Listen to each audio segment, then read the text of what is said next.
Bonjour à tous, on se retrouve aujourd'hui pour un nouveau tutoriel vidéo pas à pas de mon patron Alizé. Alizé, c'est un patron duo mère-fille que j'ai décidé de décliner en robe, une blouse avec une basque ou un crop top. Ce patron va se caractériser par des jolis froufrous au niveau des épaules qui vont vous apporter des élégances et originalité à la tenue. J'ai choisi aussi vous patronner des manches 3/4 avec bien sûr manche ballon avec finition bracelet. Et également, vous pouvez réaliser une manche courte avec finition élastique ou si vous souhaitez, vous pouvez les coudre en droite. Pour le choix de ce patron, j'ai créé une ceinture au niveau du robe portefeuille. Ceci va permettre d'apporter des jolies finitions à l'intérieur de votre vêtement. Parce que soit on peut doubler les hauts si toutefois on a un tissu qui est très fin. Donc dans ce cas-là, nous n'avons pas de problème parce que du coup, les finitions à l'intérieur, on ne les verra pas, c'est sous la doublure. Mais pour celles qui vont se faire une encolure qu'avec un biais, en fait, ça permet de cacher les coutures de la jupe ou le basque dans la ceinture. J'ai dessiné également sur le patron un pont qui va être en arrondi pour donner un peu plus de douceur. Mais si toutefois vous souhaitez réaliser la robe en version longue, vous pouvez la réaliser en ligne droite. Sur le patron, j'ai dessiné aussi une forme droite et une forme arrondie. Donc, pour réaliser ce tutoriel, je choisis d'utiliser la jolie popeline de coton de Sous les Figuiers pour réaliser la version blouse pour moi avec une basque et manche courte et la version crop top pour Sophia. Et pour la version robe, pendant le tutoriel, je vais utiliser les crêpes de viscose qui viennent de chez Anne Kierlis Couture et je vais réaliser pour moi une robe avec une manche 3/4 ce fois-ci, sans lien, juste avec les boutons parce que j'ai prévu la porter avec une jolie ceinture assortie. Et pour ma fille, j'ai choisi de coudre les manches courtes et avec un lien. Comme ça, je pourrais vous présenter vraiment toutes les options d'assemblage et j'espère que cette vidéo vous aidera dans la couture. On va commencer par assemblage des froufrous par le haut. Donc, on va passer d'abord à une piqûre droite sur le haut de nos volants. Donc, on va faire une couture anglaise. Qu'est-ce que c'est une couture anglaise? On va enfermer la marge de couture entre les deux piqûres. Donc là, je vais venir d'abord piquer sur l'endroit. Donc mes volants, elles sont l'envers contre l'envers et je vais venir piquer à 0,5 mm du bord. Première fois. J'ai piqué les hauts de mes volants. Donc on a bien piqué l'envers contre l'envers sur la partie endroit. Et maintenant, pour réaliser ma couture anglaise, tout simplement, je vais passer sur l'envers. Donc, je vais positionner mon volant endroit contre endroit, comme ceci, et je vais épingler ici. Et là, vous faites bien attention, quand on va venir piquer, il faudra piquer à 0,5 cm du bord également pour bien enfermer les coutures déjà existantes. Donc vous pouvez, on sent ça au niveau du doigt, où on a les bords de couture, ben on passe juste devant. Et je fais la même chose pour le deuxième volant.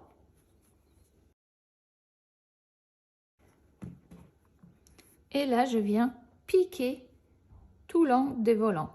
Donc grâce à ça, ma première couture que j'ai effectuée, elle va se retrouver entre les deux coutures et elle va être invisible. Voici ce que ça donne une fois les coutures réalisées. Donc vous voyez, à l'intérieur, on obtient un bord qui est propre, il n'y a pas de surjet. Et là, vous allez avoir la possibilité de faire les ourlets du volant. Donc pour ceci, soit on va faire un ourlet avec un pied spécial à la machine à coudre, des roulotés. Et du coup, vous allez avoir des roulotés qui vont être deux fois un repli comme ceci. Soit vous pouvez faire des roulotés à la surjeteuse tout le long du volant pour avoir quelque chose plus intense. Honnêtement, moi je vais réaliser rouloté à la surjeteuse. Mais si vous souhaitez, vous pouvez vous servir d'un pied à rouloter de la machine à coudre pour faire un repli 2 fois des 0,5 cm pour avoir quelque chose comme ceci comme finition. Une petite astuce, moi pour mes roulotés de la surjeteuse, je repasse 2 fois pour avoir plus de volume parce que je vais surjeter avec un fil couleur un peu lilas qui n'est pas un fil à mousse. Donc si vous n'avez pas le même couleur en fil mousse, vous pouvez repasser 2 fois pour avoir une structure de votre volant pour que ça tienne bien. J'ai réalisé les roulotés à la surjeteuse sur mes 2 volants. Donc vous pouvez voir, j'ai entouré mon bord du volant avec le fil. Et là, je vais venir passer des fils de France sur toute longueur mes 2 volants. Mais attention, entre les 2 fils de France, il faut laisser l'espacement au milieu parce que dans ce espacement-là que je vais venir coudre et fixer mon volant au reste du vêtement. Donc là, je sais que je vais coudre vraiment mon volant au milieu. Donc soit vous réalisez d'abord une petite repassage et ça marquer un pli qui va vous permettre de voir où est votre pli des milieux. Et du coup, comme ça, vous pouvez sur les 2 côtés passer les fils de France, soit vous pouvez retracer au stylo friction, c'est en fonction de vos souhaits. Et voici ce que ça donne une fois les 2 fils de France sont positionnés. Donc moi, avant d'assembler le devant au dos, on va réaliser les pinces de poitrine qui se trouvent sur les pièces de devant. Donc, on reprend nos informations sur le patron. Donc, on rapporte les crantes de côté pour avoir la largeur de notre pince. On pique un petit fil pour voir où elle arrive notre pince. On met côté endroit contre endroit. Donc, vous voyez, mon fil, il ressort juste ici. Pour réaliser une jolie pince, je vais prendre une règle et je vais tout simplement tracer une ligne droite sur mon tissu.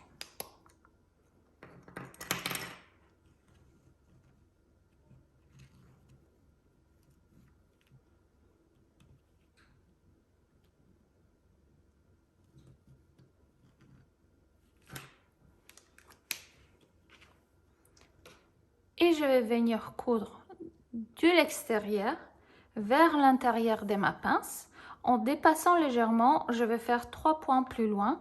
Ça permet de nouer un peu le fil qui va dépasser. Puis je vais venir ouvrir l'ensemble et je vais repasser pour placer mes pinces de poitrine vers le bas. Et je fais la même chose pour l'autre devant. J'ai réalisé les 2 pinces de poitrine, comme vous pouvez voir ici. Je vais passer pour les aplatir et pour que ça soit joli devant. Hop. La même chose pour la deuxième côté. Et on pourra venir surjeter les parties haut de nos épaules sur les pièces de devant, les côtés. Et on va faire la même chose pour la pièce du dos. On va venir surjeter les épaules et les côtés. J'ai surjeté les épaules et les côtés des pièces du dos et également du devant. Donc voilà ce que ça donne une fois surjeté. Et maintenant, on pourra venir assembler le devant par les épaules. Donc pour ceci, on va placer endroit contre endroit la pièce du devant aux pièces du dos, comme ceci, et je viens épingler.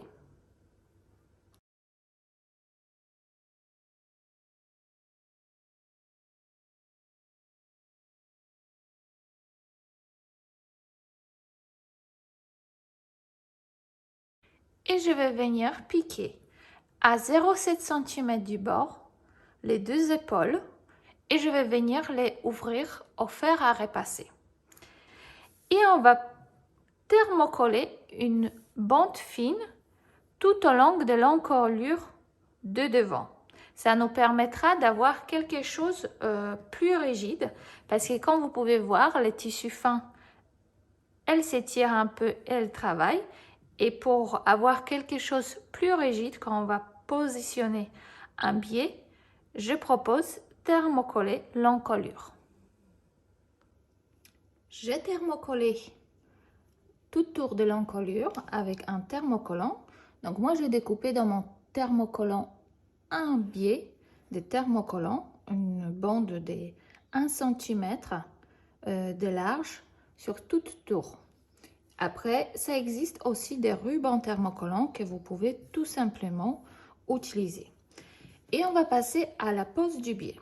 Donc moi, j'ai choisi pour ce tutoriel poser un biais d'un couleur marron, un peu ocre, comme on retrouve un peu sur mon tissu.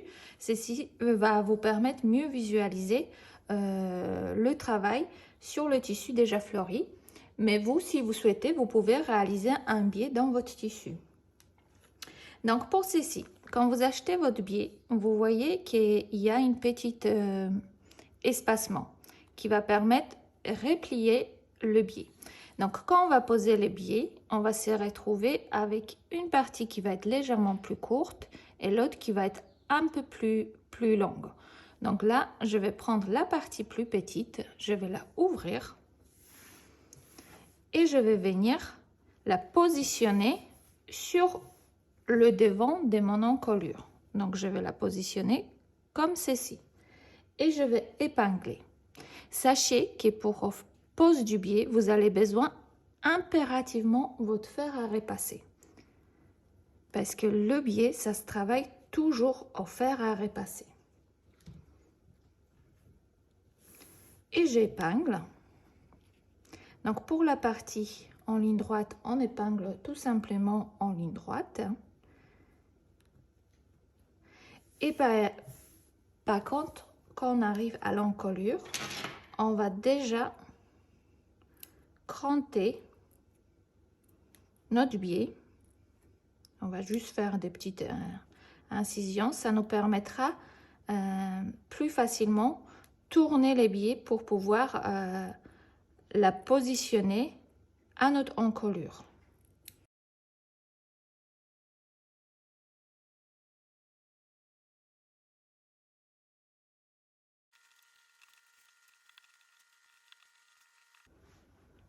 Donc, j'ai épinglé mon biais. Maintenant, je pourrais couper l'excédent ici.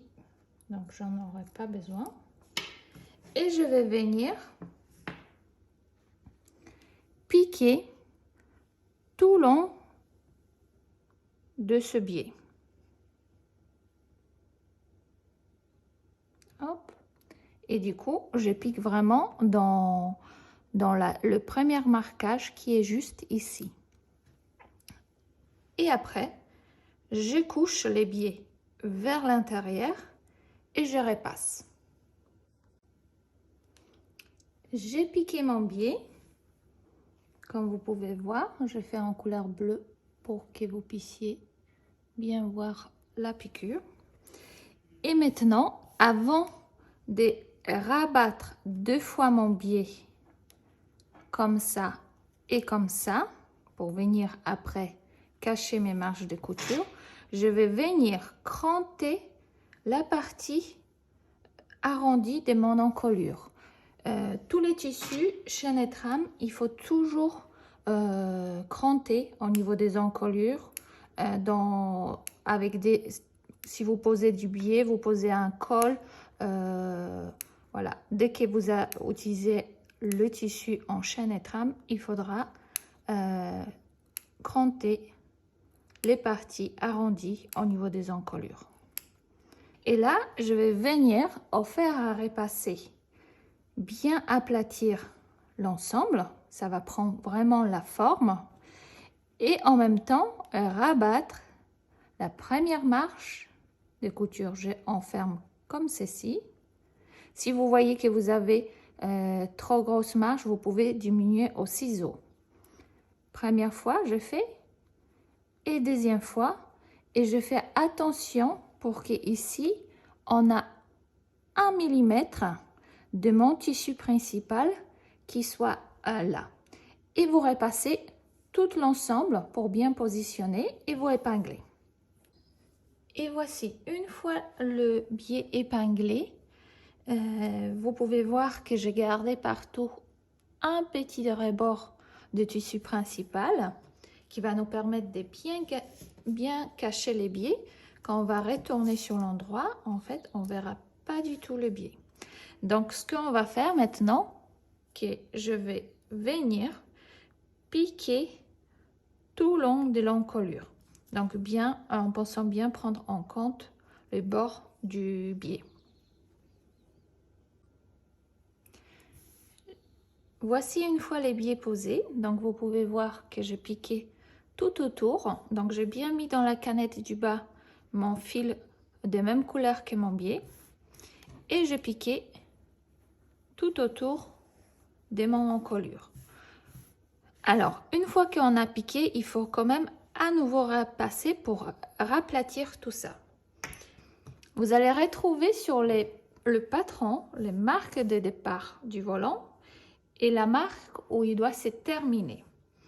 Et il faudra positionner ce volant tout en arrondi en passant par les milieux d'épaule jusqu'au là et froncer toutes les froufrous. Donc, il faudra répéter la même opération de l'autre côté d'épaule. Donc, il faudra rester très régulier au niveau de votre fronçage.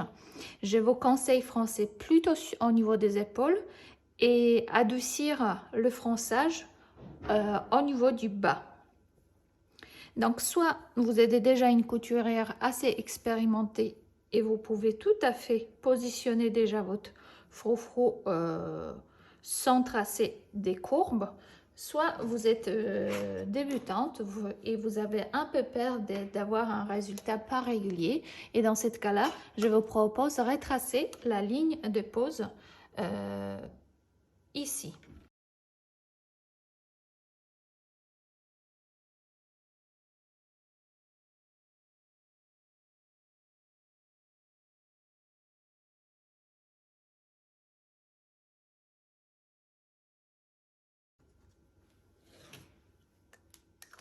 Donc, une fois que nous avons tracé l'ensemble, on peut venir épingler notre froufrou. Donc, on va positionner notre partie avec la couture anglaise. Au niveau des épaules, donc là, je regarde mon pli du milieu avec mon milieu de l'épaule. Hop, et là, c'est mon premier repère que j'épingle. Et celui-là, il ne va plus bouger du tout. Et après, eh ben, on va épingler l'arrivée du volant. Donc là, je laisse dépasser un petit bout. On va la couper à la fin. Hop. Et on fait la même chose sur le devant. Et maintenant, on peut venir tirer tout doucement sur les deux fils de France de devant pour pouvoir ajuster le volant à la bonne taille. Donc là, il faudra que vous preniez votre temps.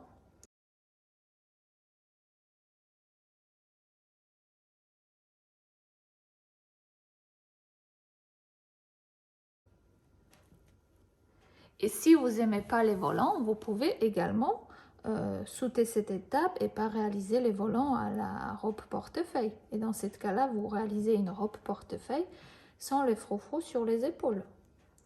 C'est faisable également.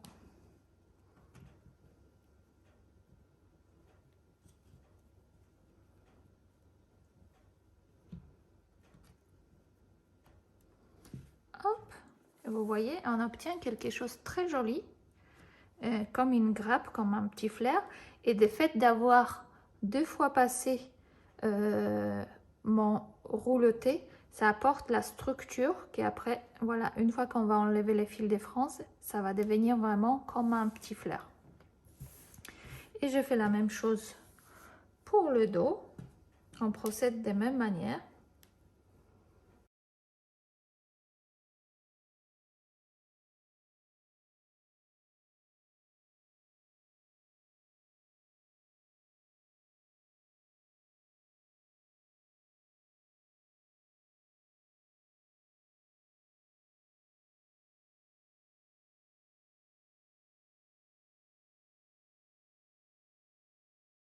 J'ai épinglé mes deux froufrous à mes épaules.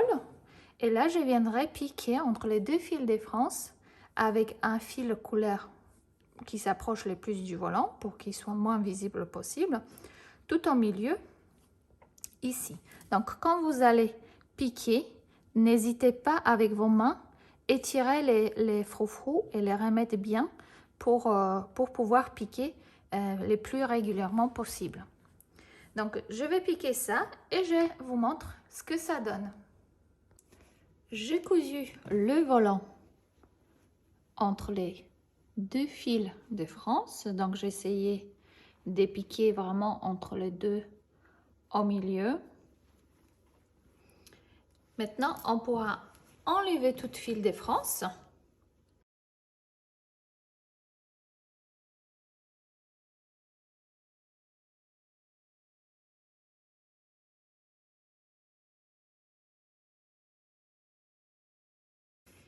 Et maintenant, on pourra venir fermer les côtés. Donc là, par exemple, en fonction comment vous avez fait sortir vos volants, j'aurai un excédent à découper.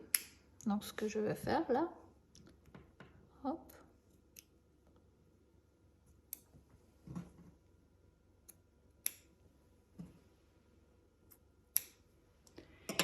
Et maintenant, on pourra venir placer endroit contre endroit. Hop. Pour pouvoir enfermer les côtés. Et on met des épingles. On fait bien attention de coïncider bien les volants, qu'ils soient bien positionnés pour qu'on obtienne quelque chose de joli.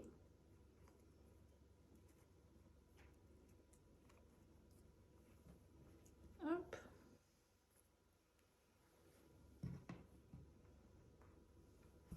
Et une fois que j'ai épinglé, je vais venir piquer à 0,7 cm du bord, tout long du bord. J'ai cousu côté, donc comme vous pouvez voir, j'ai essayé de retrouver les volants au même niveau. Et maintenant, je ouvre les coutures au fer à repasser et il me reste les petits excédents du volant. Donc je vais faire comme ici, vous voyez, j'ai tout simplement dégarni jusqu'à la couture le volant. Donc là, hop, je viens enlever à l'aide d'un petit ciseau et on dégarnit d'abord d'un seul grand coup et après vous dégarnissez tout doucement.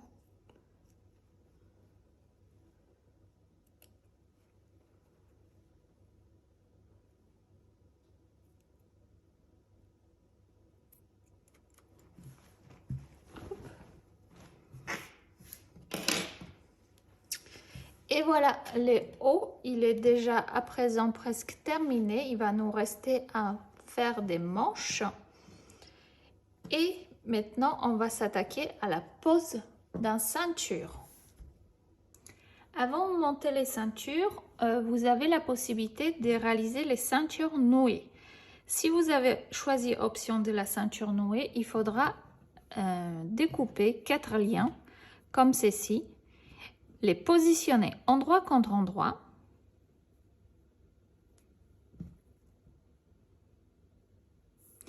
et piquer tout autour de chacun des liens, de le cranter au niveau des arrondis et retourner sur l'endroit et repasser.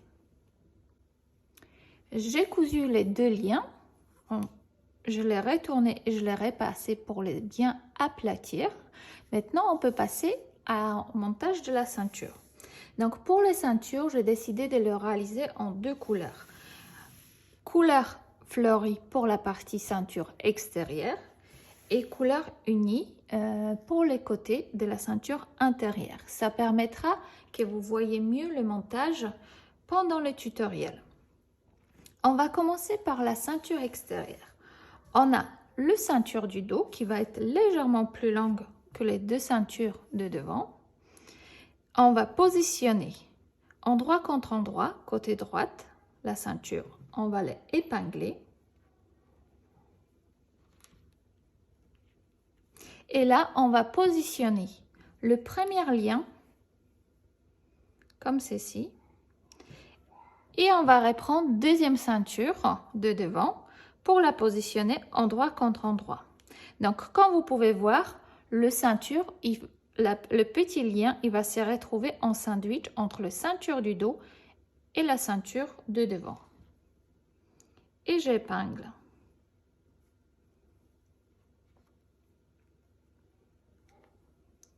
Maintenant, on va venir piquer les côtés les deux extrémités de la ceinture à 0,7 cm du bord et on va ouvrir les coutures au fer.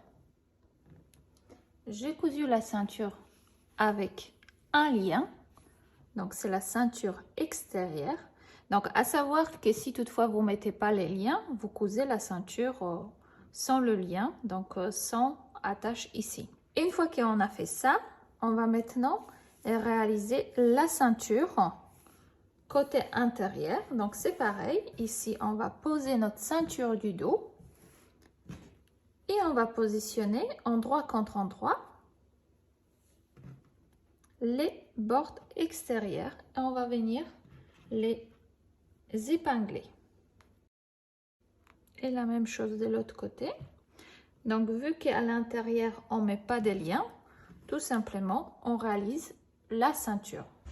Donc je vais venir coudre à 0,7 cm du bord les bords extérieurs de la ceinture et je vais venir ouvrir au fer à repasser les coutures. Donc j'ai cousu aussi la ceinture intérieure, j'ai ouvert les coutures au fer à repasser comme pour les ceintures extérieures. Vous pouvez prendre, c'est le moment de prendre la mesure si vos coutures elles tombent bien des deux côtés. Et là on va venir prendre notre devant comme ceci et on va d'abord positionner endroit contre endroit, hop, avec notre tissu principal, le ceinture extérieure. Donc là on va d'abord, moi je vous conseille d'abord bien épingler les côtés parce qu'ici la jonction il faudra qu'elle soit en continu.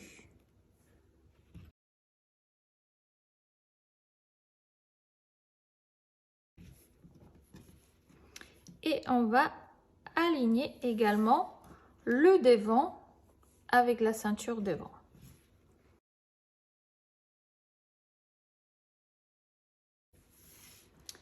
Et ici, on va pouvoir, pour la version nouée, insérer le deuxième lien. C'est-à-dire qu'en fait, on va juste la positionner pour l'instant parce qu'il va être pris en sandwich avec deuxième ceinture quand on va venir placer sur le dos.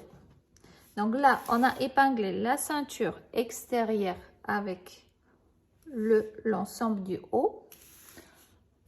On pensait à remettre pour la couture en ligne droite ici de notre ceinture la deuxième lien si c'est une finition nouée. Si c'est une finition sans lien, vous mettez rien du tout. Et là, je retourne sur l'envers et je vais venir positionner endroit contre envers du mon haut. Et là, c'est pareil. Je vais commencer par faire la jonction de couture d'abord.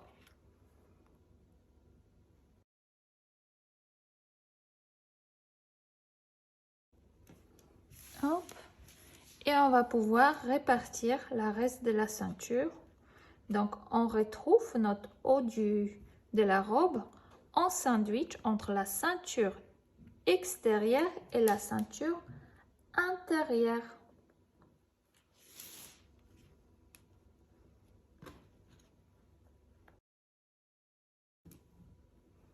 Hop. Et ici, vous voyez, c'est notre lien qu'on va venir piquer en ligne droite. Donc là, j'ai épingle.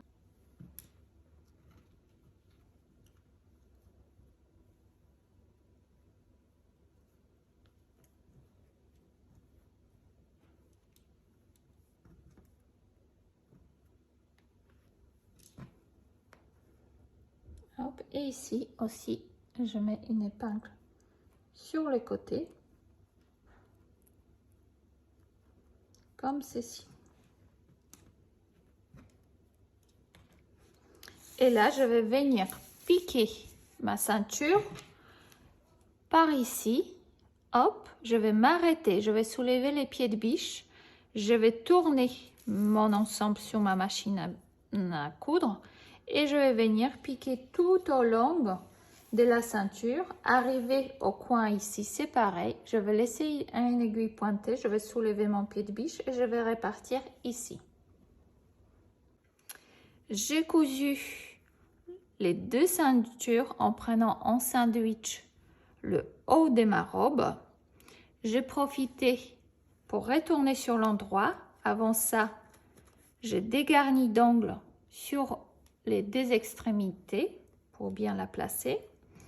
Et je suis venue aplatir les marges de couture qui sont à l'intérieur vers le bas de la robe avec le fer à repasser.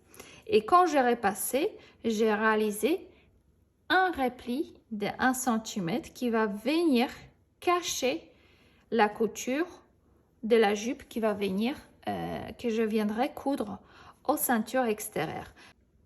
Maintenant, nous pouvons mettre le haut de côté pour pouvoir assembler la jupe. Donc pour la jupe, vous allez prendre votre rectangle qui est indiqué jupe de dos. Vous allez surjeter tout autour du rectangle, sauf si vous réalisez les roulotés à la surjeteuse. Dans ce cas-là, vous pouvez garder les bords bruts parce qu'on va surjeter l'ensemble de la jupe à la fin. Et vous allez prendre vos deux jupes de devant, deux panneaux de jupe de devant qui ressemblent à ceci. Donc, vous pouvez les réaliser soit en arrondi, comme moi je fais ici, soit vous pouvez réaliser en rectangle, en ligne droite. Donc, après, ça va dépendre de ce que vous souhaitez avoir comme une jupe. Donc, pour cela aussi, vous allez surjeter les hauts, les côtés. Si vous faites une jupe avec un ourlet, et ben vous surjetez également cette partie-là pour réaliser double rentrée du ourlet. Moi, je vais passer l'ensemble à la surjeteuse. Donc, on va placer d'abord en droit contre nous, rectangle de la jupe de dos, et on va positionner par-dessus les côtés de la jupe du devant. Donc, ça devrait donner quelque chose comme ceci. Et là, je vais épingler le bord.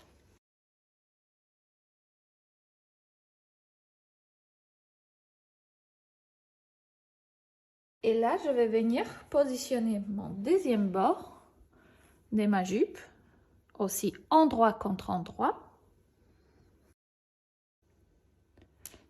Une fois que j'ai épinglé mes deux panneaux de jupe devant, endroit contre ma jupe du dos, je vais venir piquer à 0,7 cm du bord les deux côtés de ma jupe. Puis je vais ouvrir les coutures au fer à repasser et dans la partie haut de la jupe qui va aller dans la ceinture, je vais passer des fils de France. Et ce sera aussi également le moment pour moi, une fois que les coutures côté vont être faites, de réaliser mon rouloté à la surjeteuse pour pouvoir avoir quelque chose de propre au niveau du bas et du haut, parce que la jupe, elle va rentrer dans la ceinture et il faudra que mon ourlet soit déjà réalisé. J'ai cousu ma jupe, donc je l'ai assemblée entre les panneaux du dos et panneaux du devant. J'ai ouvert les coutures des côtés en fer à repasser. Donc je me retrouve avec très long grand rectangle. Et du coup, je fais des roulotés à la surjeteuse pour les bords du bas. Donc si on fait du rouloté, c'est bien d'un peu raccourcir la longueur parce que du coup, on n'a pas les 2 fois des 2 cm de replis. Et j'ai passé également sur les hauts de ma jupe 2 fils de France. Et maintenant, on peut passer à assemblage de la jupe au reste du vêtement. Et on va venir épingler endroit contre endroit de la jupe. Donc là où il y a des fils de France, on va venir les positionner à la ceinture. Donc là, ce que je fais d'abord, c'est assembler les côtés. Donc je vais bien placer la ligne de couture côté avec les côtés. Ça, c'est le plus important parce que c'est la partie qui va être les plus visible. Hop, donc je mets mon première épingle et deuxième épingle pour être sûr que ça n'a pas bougé quand je vais passer avec machine à coudre. Et je fais la même chose pour la deuxième partie. Donc j'aligne bien la couture côté avec le côté.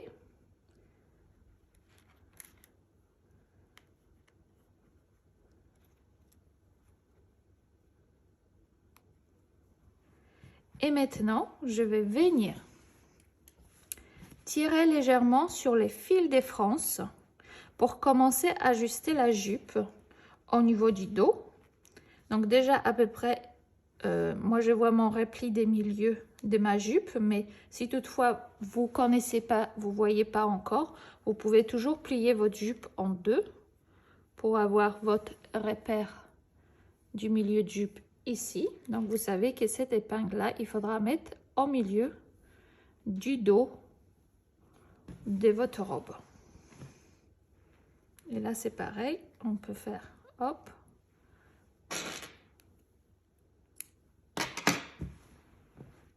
j'en ai mon repère du milieu dos et c'est pareil, du coup je les assemble pour avoir des frances réguliers. Et là je viens tirer tout simplement sur mon fil de France tout doucement. D'avoir fait 2 frances, ça vous permet plus facilement positionner vos frances sur le vêtement. Donc moi je conseille toujours passer 2 fils de France. Après bien sûr dans les matières très souples on peut s'en passer, mais il est préférable quand même de les réaliser 2, parce que vous voyez quand on fait les 2 fils de France, c'est plus facile à coudre parce que vos bords ils vont se positionner plus à plat. Et je vais tout simplement venir assembler l'ensemble à la ceinture. Donc les frances ils vont pas être très fortes, c'est juste léger fronçage pour avoir la volume et les conforts quand on va porter la robe, pour qu'elle soit pas non plus trop serrée. Vous voyez, c'est vraiment des mini frances qu'on réalise au niveau de la jupe.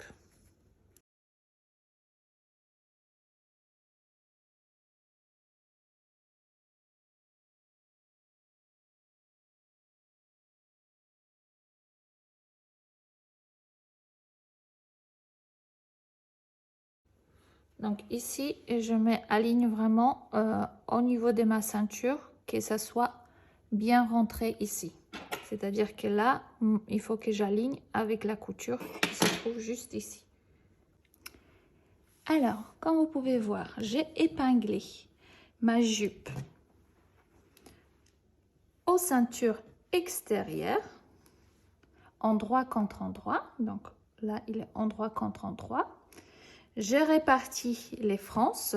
J'ai bien aligné les côtés, coutures côté de la ceinture avec les coutures côté de la jupe. Et maintenant, je pourrais venir piquer toute longue de ma ceinture extérieure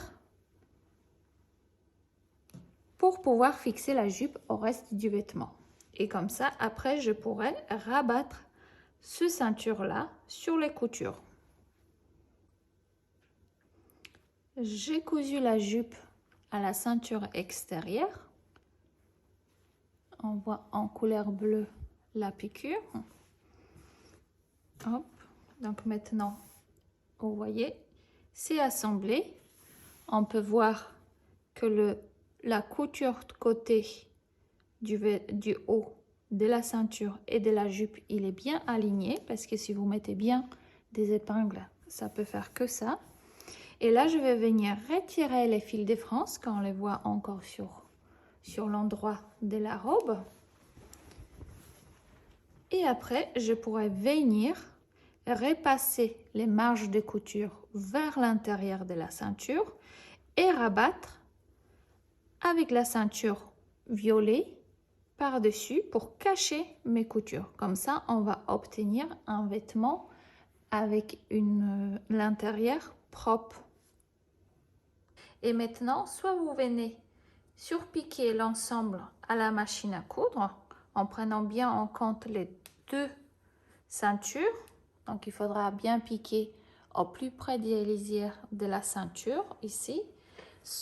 Soit vous pouvez réaliser une couture à la main avec un point invisible et du coup, vous allez tout simplement faire à la main une petite couture en vous accrochant entre la ceinture intérieure et la couture première réalisée pour assemblage de la ceinture extérieure à la jupe. J'ai terminé la petite couture invisible à la main sur la ceinture intérieure. Donc comme vous pouvez voir, on voit pas du tout la couture apparente. Et c'est pareil, côté d'extérieur, nous n'avons aucune surpiqûre visible. Et on obtient quelque chose très propre. Avec les jonctions des côtés, vous pouvez voir plus près.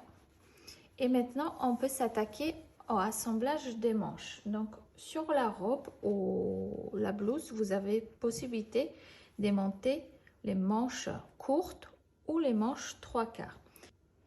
Pour réaliser les manches courtes, il faudra découper vos deux manches, puis réaliser les surjets au niveau des côtés de chaque manche et le bas. Vous allez profiter en même temps pour passer des fils de France sur la tête de votre manche. Par la suite, on va plier endroit contre endroit chaque manche. On va épingler.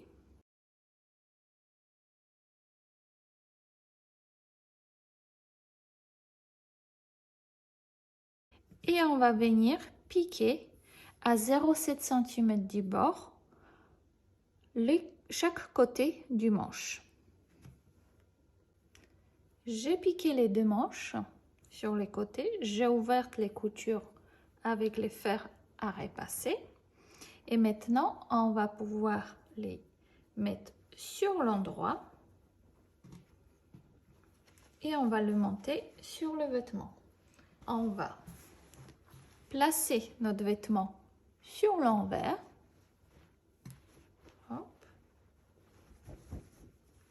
Et on va venir chercher la manche endroit contre endroit dans l'emmanchure. On va la glisser.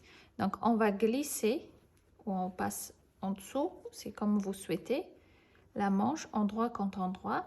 Et on fait bien attention de placer les coutures de côté ensemble. Donc, on les épingle.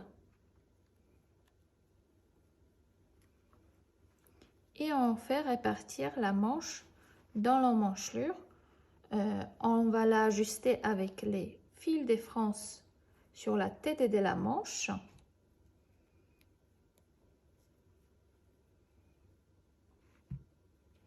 Donc moi j'aime bien quand c'est français à haut, mais en fonction comment vous allez disposer votre France, vous pouvez avoir quelque chose français un peu sur la totalité ou que sur la tête de la manche.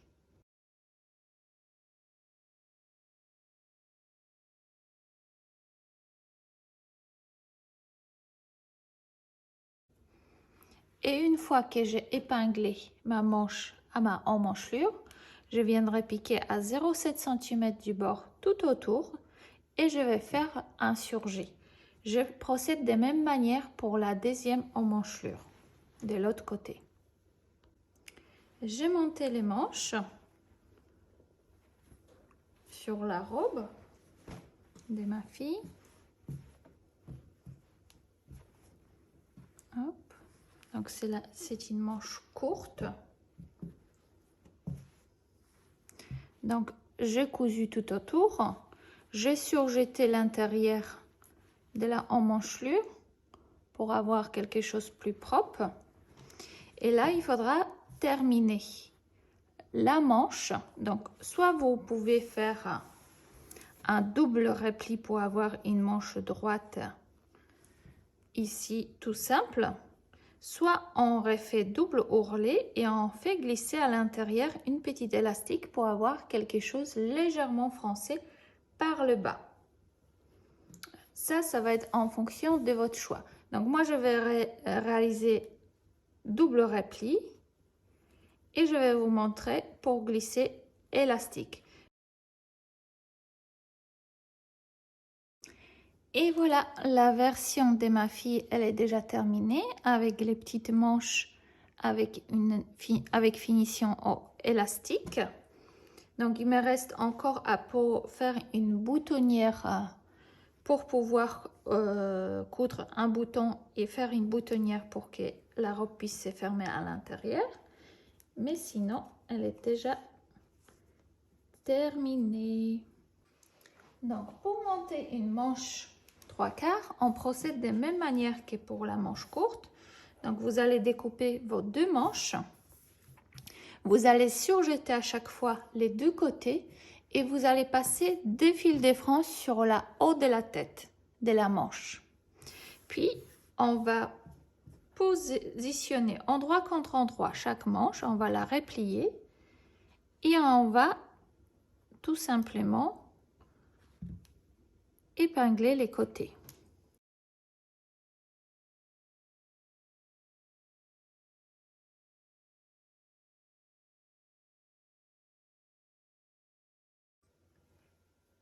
Une fois que vous avez épinglé les côtés des manches, on va venir piquer à 0,7 cm du bord chaque manche et on va venir ouvrir les coutures au fer à repasser. J'ai cousu mes deux manches, j'ai aplati mes coutures avec un fer à repasser et maintenant je pourrais venir à assemblage comme pour la manche courte au reste du vêtement. Donc, je vais prendre ma robe, je vais la tourner sur l'envers.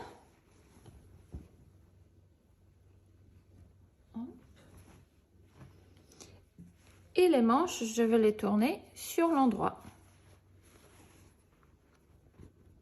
Et là, je viens positionner endroit contre endroit. La manche, je fais coïncider les coutures des côtés.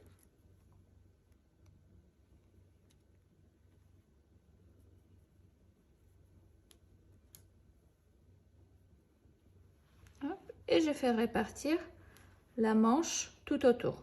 Donc on fait bien attention pour qu'on ne prenne pas les volants ensemble. Je vous conseille de les repousser d'une côté. Vous pouvez même les épingler pour garder, pour être sûr qu'ils ne vont pas venir s'accrocher pendant la couture. On va venir tirer sur les fils de France qui se trouvent juste sur la tête de la manche. pour pouvoir ajuster la manche à l'emmanchure.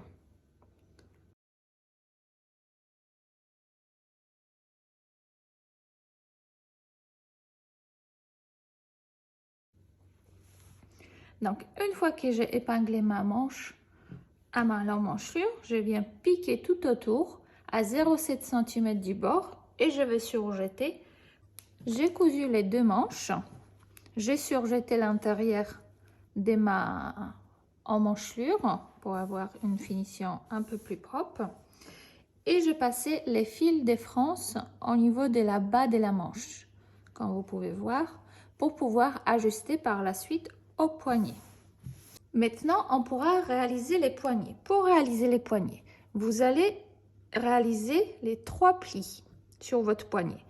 En premier temps, vous allez plier votre poignet en deux pour avoir une pliure du milieu et vous allez réaliser 2 replis sur les bords extérieurs vers l'envers de votre tissu pour avoir le rabat de notre poignet une fois cousu en mode bracelet. Donc ça devrait donner quelque chose comme ceci.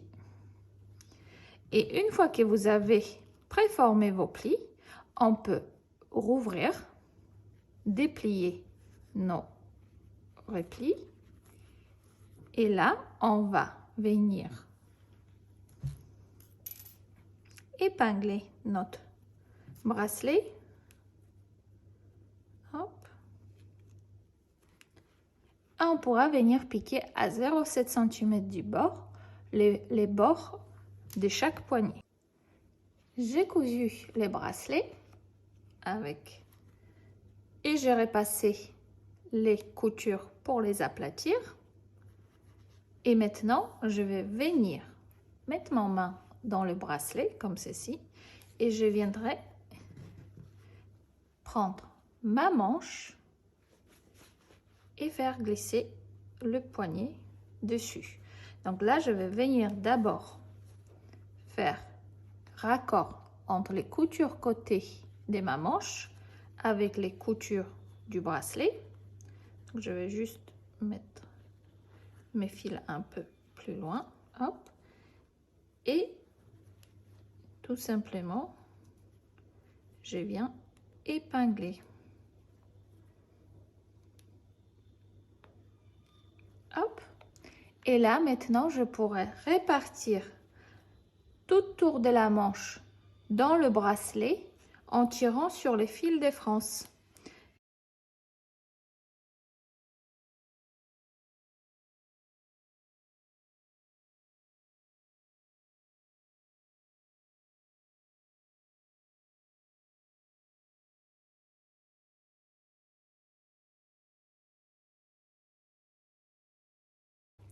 Donc, comme vous pouvez voir, j'ai réparti les frances à l'intérieur de mon poignet en tirant sur les fils de France. Et maintenant, je pourrais venir piquer dans le premier repli que j'ai réalisé sur la marque tout autour du poignet. Et je fais la même chose de l'autre côté de la manche. J'ai cousu mon poignet tout autour dans mon premier repli que j'ai réalisé au fer à repasser. Et maintenant, je pourrais retourner mon poignet, ma manche sur l'envers. Et là, on va, notre premier repli qu'on a déjà réalisé au fer, ça se positionne facilement. Et on viendra cacher les coutures en positionnant notre rabat comme ceci sur la première couture déjà réalisée et on épingle. Donc là, j'en ai ma couture de poignet et je viens tout simplement rabattre mon bracelet par-dessus et j'épingle. Et je fais comme ça tout autour. Hop. Donc j'ai épinglé mon poignet. Donc maintenant, vous avez 2 possibilités. Soit vous allez coudre tout autour à la machine à coudre au plus près des lisières en prenant bien les 2 épaisseurs en compte. Soit vous réalisez tout simplement une finition à la main tout autour de votre poignet. Donc moi, je vais réaliser la finition à la main parce que c'est celle que je préfère. Après, vous êtes libre de choix faire à la machine à coudre. Et vos poignets vont être terminés.